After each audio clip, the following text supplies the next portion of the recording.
Hello दोस्तों। आज हम लोग कथन कारण के प्रश्नों को इस वीडियो में सीख जाएंगे। सीटीईटी में अगर ये कथन और कारण वाले प्रश्न आता है तो बहुत से अभ्यर्थियों का ये कथन और कारण वाले सवाल गलत होना ही रहता है, क्योंकि वो सब सही से नहीं पढ़े रहते हैं, तो इसलिए मिस्टेक हो जाता है। तो आज उस गलती को हम लोग इस वीडियो में जान जाएंगे कि वो गलती हो कैसे रहा था और ये दोबारा गलती कभी नहीं होगा आज का ये वीडियो देख लेने के बाद। तो मैं इसमें पूरा ट्रिक बता दूंगा, कैसे हल करना है, कॉन्सेप्ट भी समझा दूंगा।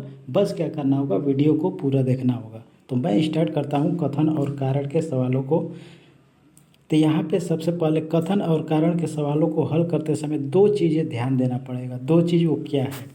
जब कथन दिया गया रहे तो कथन को पढ़ लेना है, फिर कारण पढ़ना है। उसके बाद कथन की बात अगर कारण में दिखे तो दोनों बात सही रहेगा और व्याख्या भी करेगा। अगर हो सकता है कभी कभी कथन भी सही रहेगा, कारण भी सही रहेगा।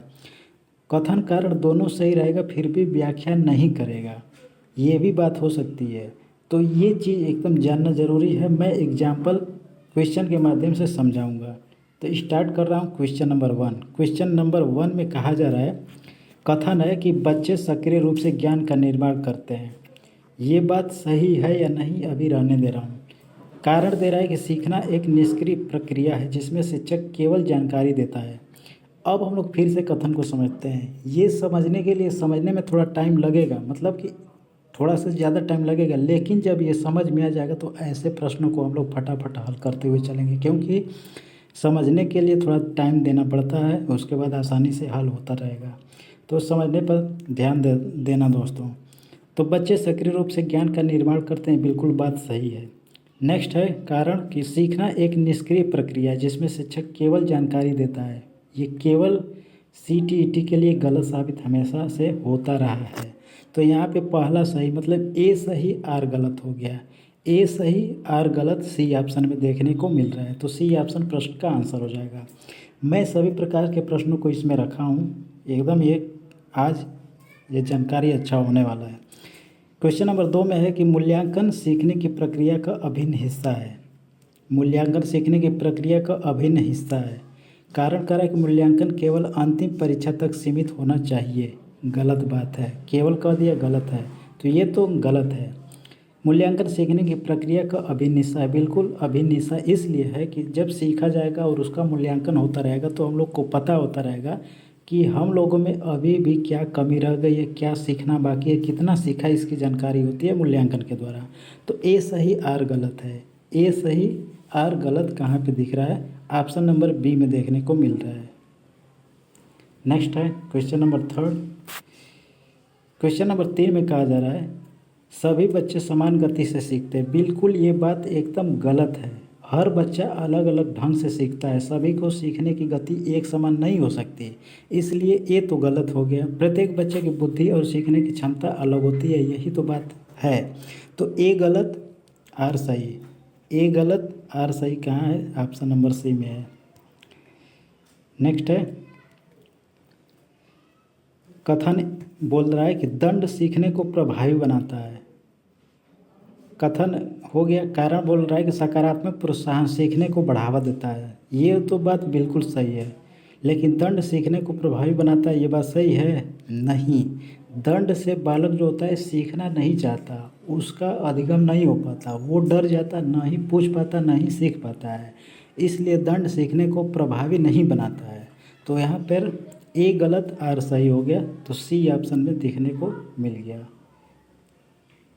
कैसा लग रहा है दोस्तों? बताना ज़रूर कमेंट करके कैसा लग रहा है। मैं पूरा इसमें सिखा दूंगा हल कैसे करना है। भाषा विकास सामाजिक संपर्क से प्रभावित होती है। क्या ये बात सही है? आगे करा कि बच्चे अकेले रहकर बेहतर भाषा सीखते हैं। तो भाषा विकास सामाजिक संपर्क को प्रभावित करती है।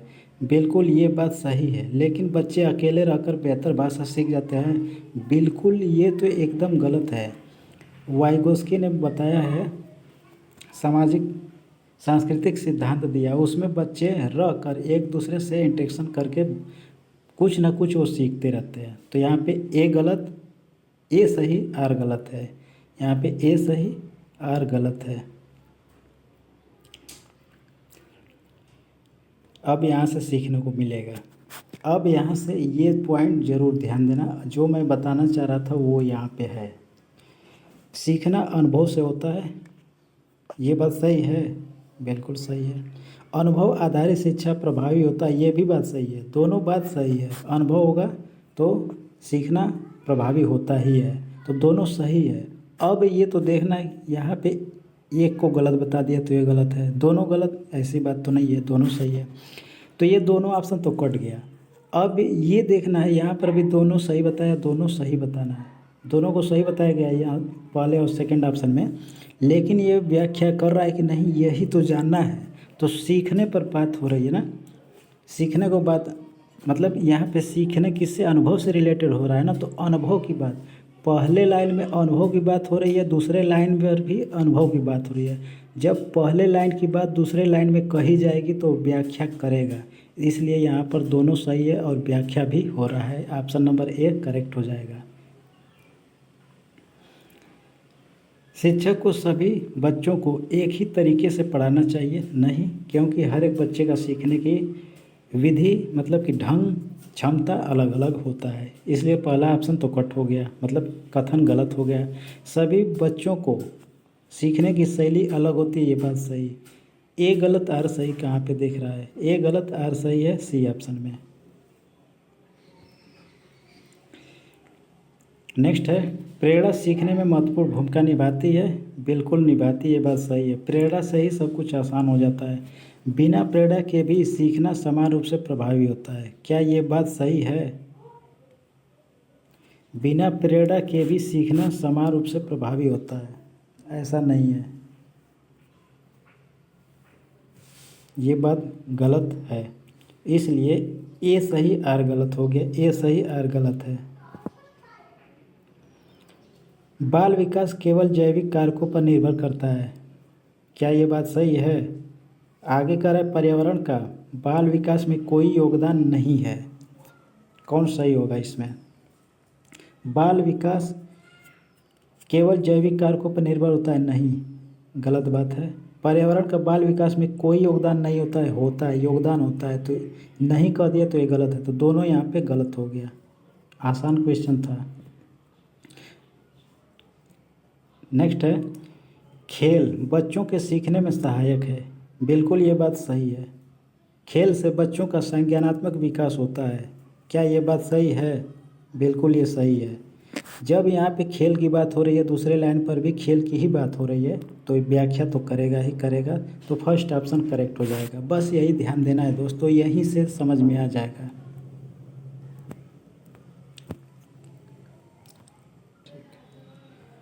लेकिन इसी पर केस स्टडी वाले भी सवाल कराऊंगा, केस स्टडी वाले सवाल, जो कि थोड़ा सा हार्ड रहेगा लेकिन अच्छा रहेगा सीखने समझने के लिए। यही है केस स्टडी वाला। एक कक्षा में शिक्षक बच्चों को समूह में काम करने देता है। सवाल, एक कक्षा में शिक्षक बच्चों को समूह में काम करने देता है, वह बच्चों को चर्चा, तर्क और अपने अनुभव साझा करने के लिए प्रोत्साहित करता है। कथन कर रहा है कि शिक्षक रचनावादी दृष्टिकोण अपना रहा है, बिल्कुल ये बात सही है। बच्चे जब समूह में कार्य करेंगे तो रचनावादी दृष्टिकोण अपने आप डेवलप हो जाता है, तो ये सही है। इस दृष्टिकोण में बच्चे निष्क्रिय रूप से ज्ञान ग्रहण करेंगे, निष्क्रिय नहीं सक्रिय रूप से ज्ञान ग्रहण करेंगे, तो यहाँ पे क्या होगा? सही। ए सही आर गलत हो जाएगा, सी ऑप्शन में ये ऑप्शन दिख गया। नेक्स्ट है, इसका आंसर बताना क्या होगा? समूह में कार्य करना सामाजिक कौशल को बढ़ाता है, एकदम बढ़ाता है। सहयोगात्मक अधिगम बच्चों में आपसी समझ विकसित करता है, बिल्कुल करता है।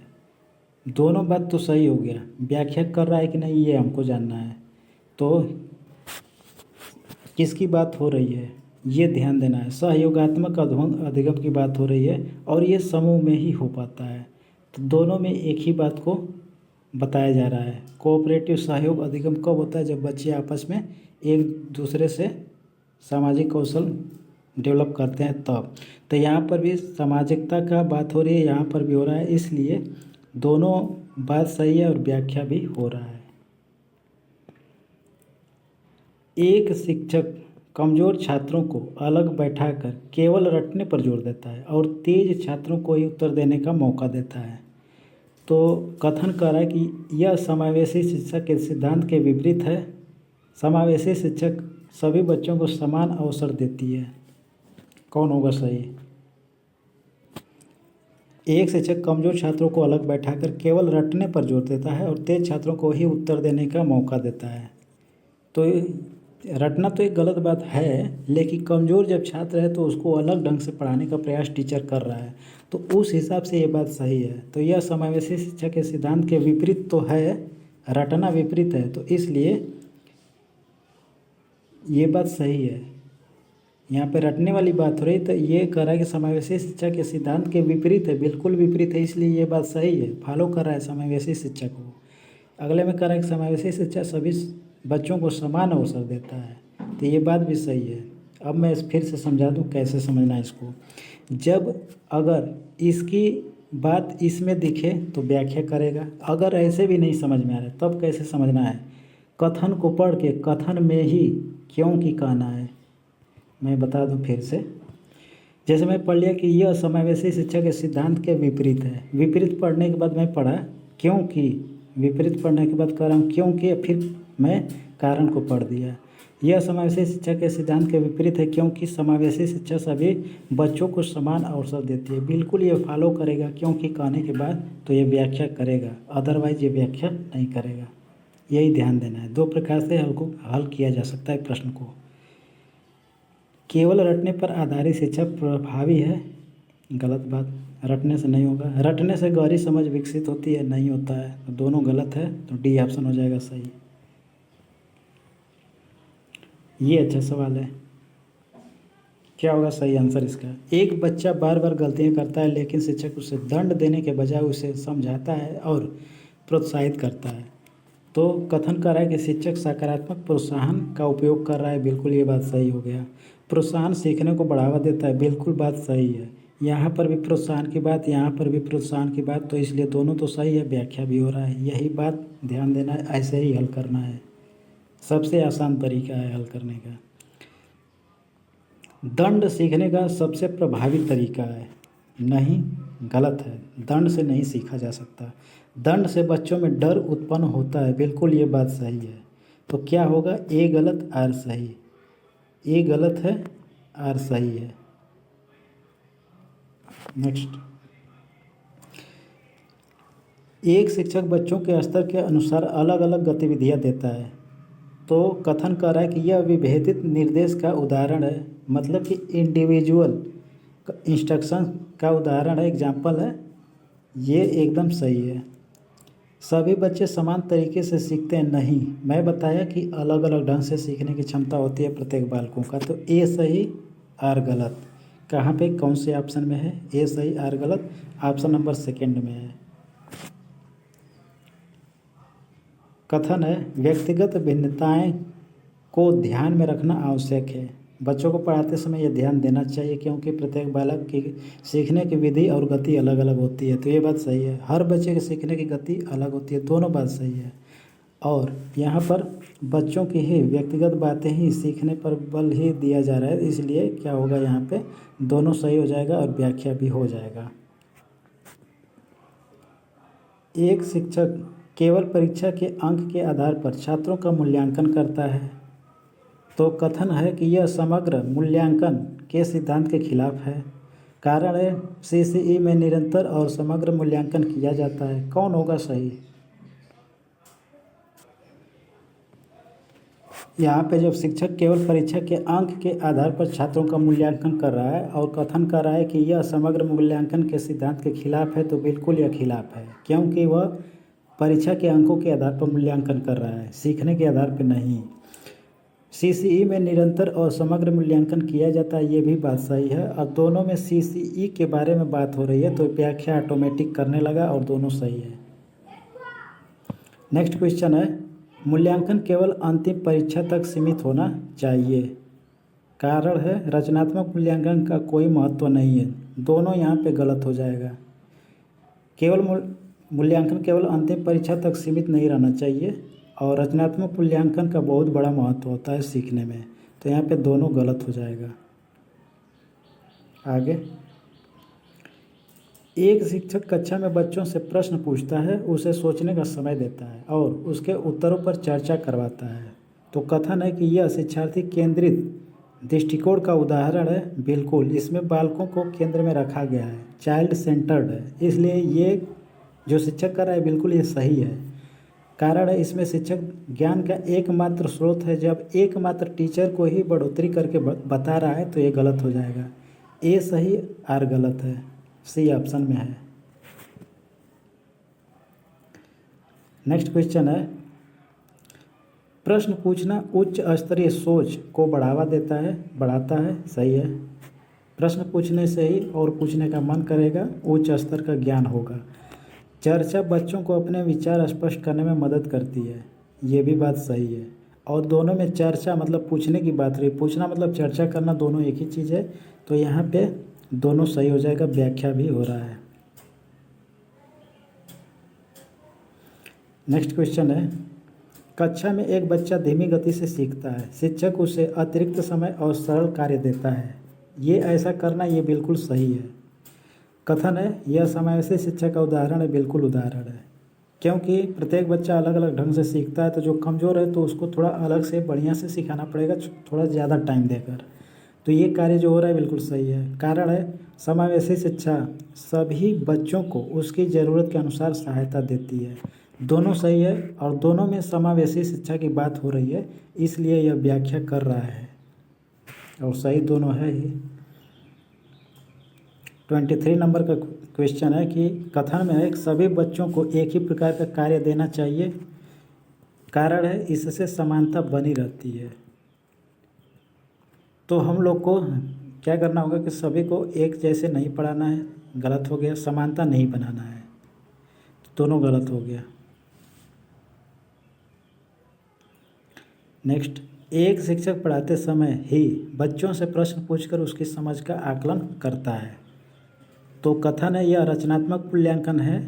कारण है यह सीखने के दौरान प्रतिक्रिया देता है, क्या होगा सही। तो यह रचनात्मक मूल्यांकन है। जब अगर शिक्षक पढ़ाते समय बच्चों से प्रश्न पूछकर उसकी समझ का आकलन कर रहा है तो यह रचनात्मक मूल्यांकन तो है, बात बिल्कुल सही है। और यह सीखने के दौरान प्रतिक्रिया देता है, कौन, रचनात्मक मूल्यांकन। जब यह कह दिया तो रचनात्मक को ही कह रहा है या फिर प्रश्न पूछने को ही कह रहा है, तो दोनों बात सही है, व्याख्या हो रहा है। योगात्मक मूल्यांकन सीखने के अंत में होता है, क्या ये बात सही है, एकदम सही है। इसका उद्देश्य केवल ग्रेडिंग होता है, तो योगात्मक मूल्यांकन सीखने के अंत में होता है, बिल्कुल ये सही है। इसका उद्देश्य केवल ग्रेडिंग देना होता है, ये भी सही है, दोनों सही है, पर व्याख्या नहीं कर रहा है, क्यों, ये सही है। 1 सेकेंड, डाउट हो गया। डर के माध्यम से सीखना अधिक प्रभावी होता है, ऐसा तो शायद नहीं हो सकता है।